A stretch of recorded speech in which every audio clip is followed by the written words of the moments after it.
In the day's other news, the House Ethics Committee reported there's overwhelming evidence that Congressman George Santos broke the law. The panel said the New York Republican used campaign funds for expensive hotels and spas and lied on financial reports. It said, quote, Santos sought to fraudulently exploit every aspect of his House candidacy for financial profit. In turn, Santos announced he won't seek re-election, but he could still be expelled from Congress. He also faces federal criminal charges. A federal jury in San Francisco convicted a man of assaulting Paul Pelosi, the husband of former House Speaker Nancy Pelosi. David DePape was also found guilty of trying to kidnap the former speaker. Federal prosecutors welcomed the jury's decision. What this guilty verdict on all counts sends is a clear message that regardless of what your beliefs are, what you cannot do is physically attack a member of Congress or their immediate family for their performance in their job. DePape admitted breaking into the Pelosi home last year. She wasn't there, but he attacked Paul Pelosi with a hammer. He could get up to 50 years in federal prison and is also charged with state crimes. An appeals court judge in New York State has set aside a gag order against former President Trump for now. The order barred him from speaking publicly about court staffers in his civil fraud trial. The judge today cited free speech concerns and lifted the gag order while the appeals process continues.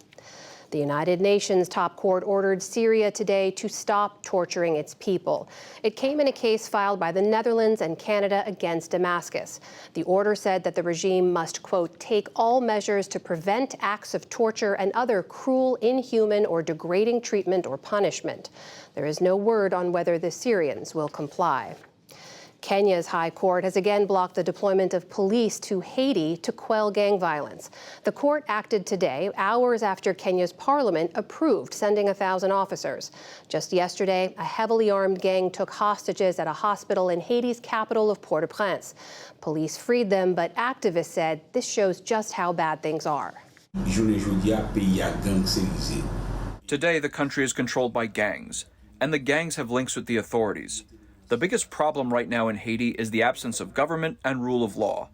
And also, all key state institutions have collapsed, even the police.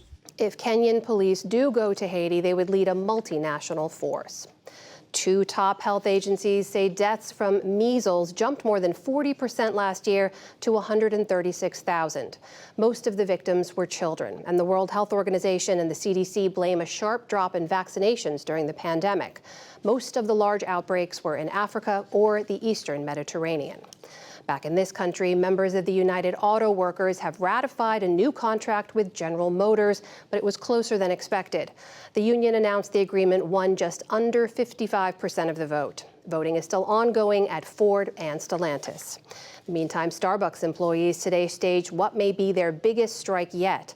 Organizers said the one-day walkout involved more than 5,000 workers. It targeted more than 200 Starbucks locations nationwide. The strike is part of a 2-year effort to unionize the chain. For the first time since 2005, a Major League Baseball team is pulling up stakes. Baseball owners today unanimously approved the Oakland Athletics' move to Las Vegas. The sports commissioner, Rob Manfred, said the team tried for years to find a site and financing for a new stadium in the Bay Area. I know this is a terrible day for fans in Oakland. I understand that, and that's why we've always had a policy of doing everything humanly possible to avoid a relocation, and I truly believe we did that in this case. The A's plan to begin play in the new stadium on the Las Vegas Strip in 2028. Congress has left Washington for its Thanksgiving recess after ensuring the government won't shut down this weekend. The Senate gave final approval to a temporary funding package last night. It keeps spending at current levels into January for some agencies and into February for others. And on Wall Street, stocks drifted to fractional gains and losses. The Dow Jones Industrial Average was down 45 points to close at 34,945. The Nasdaq rose 9 points and the S&P 500 added 5. Still to come on the NewsHour, new reporting shows Russian oil continues to reach the U.S. market through a loophole in the embargo. A new book details the lies pushed by Fox to maintain the network's brand. Comedian Keegan-Michael Key and his wife Elle discuss the history of sketch comedy, plus much more. This is the PBS NewsHour from WETA Studios in Washington and in the West from the Walter Cronkite School of Journalism at Arizona State University.